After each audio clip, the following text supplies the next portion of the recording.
Bismillahirrahmanirrahim. Assalamualaikum warahmatullahi wabarakatuh. Perkenalkan, nama saya Denny Iza Mahendra. Pada kesempatan kali ini saya akan membahas sedikit mengenai pengertian sosiologi menurut Selo Sumarjan. Sebelum kita memulai pembahasan lebih dalam, alangkah baiknya kita mengenal siapa sih tokoh Selo Sumarjan.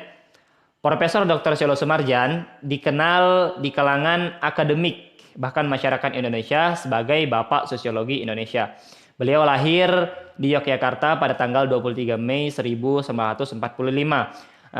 Karirnya sebagai Bapak Sosiolog beliau mulai, bahkan beliau bangun ketika beliau mengajar di Universitas Indonesia. Beliau adalah pendiri bahkan dekan pertama Fakultas Ilmu Kemasyarakatan di Universitas Indonesia. Beliau adalah tokoh ilmuwan yang disiplin, bahkan banyak meninggalkan bekal ilmu pengetahuan untuk generasi milenial seperti kita. Beliau mendefinisikan sosiologi sebagai ilmu pengetahuan yang mempelajari struktur sosial, proses sosial, termasuk perubahan sosial. Nah, di 3 poin ini kita akan bahas satu persatu. Yang pertama, struktur sosial.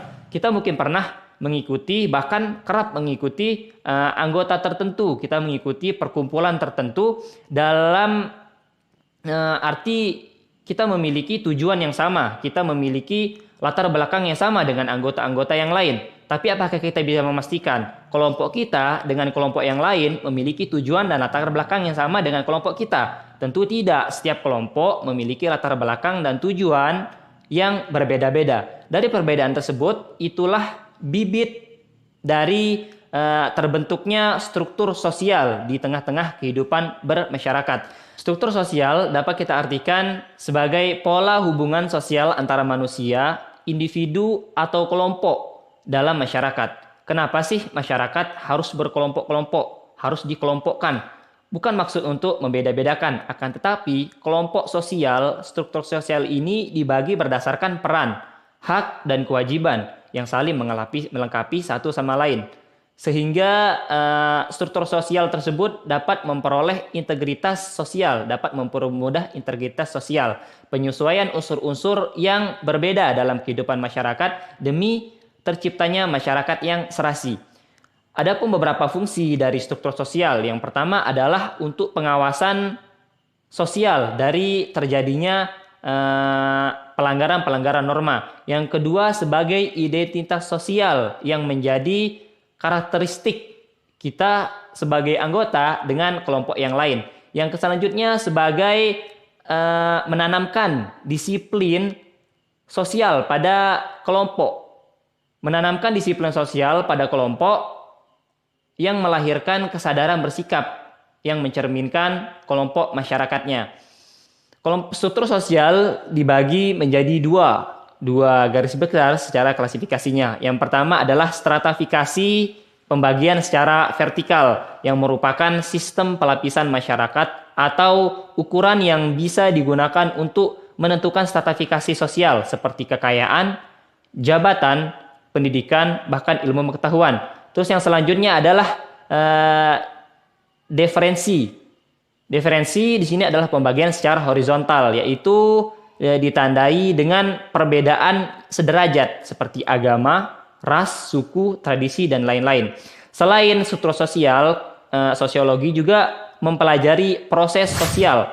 Proses sosial sendiri dapat diartikan sebagai hubungan yang bisa dilihat, dapat disaksikan secara langsung apabila para individu atau kelompok bertemu, baik mereka melakukan kerjasama, melakukan konflik, akomodasi, bahkan melakukan kompetisi. Yang selanjutnya ada perubahan sosial. Perubahan sosial merupakan perubahan yang terjadi pada berbagai lembaga sosial yang mempengaruhi sistem sosial masyarakat, termasuk nilai, sikap, bahkan pola perilaku kelompok dalam masyarakat berubah. Perubahan tersebut terjadi dikarenakan beberapa faktor. Ada 2 faktor yang dikatakan oleh Selo Sumarjan. Yang pertama faktor internal dan juga faktor eksternal.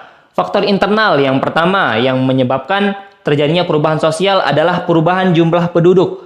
Baik bertambahnya bahkan berkurangnya. Apabila penduduk bertambah, maka akan mengakibatkan perubahan pada struktur masyarakat, khususnya lembaga kemasyarakatan. Apabila masyarakat berkurang, akan menyebabkan kekosongan pada daerah yang ditinggalkan, sehingga mendorong perubahan sistem kemasyarakatan kerja, stratifikasi sosial, bahkan perekonomian.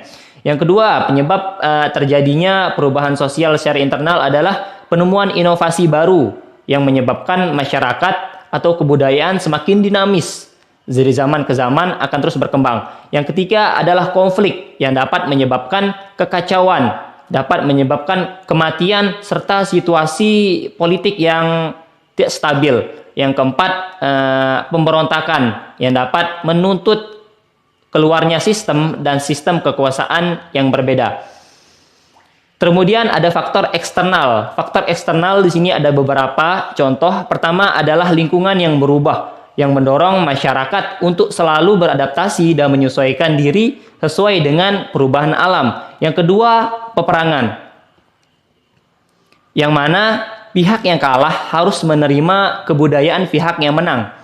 Yang ketiga adalah pengaruh kebudayaan luar. Pengaruh kebudayaan luar seperti akulturasi, asimilasi, dan lain-lain. Itu sedikit penjelasan dari saya mengenai pengertian sosiologi menurut Selo Sumarjan. Semoga bermanfaat. Sekian, terima kasih.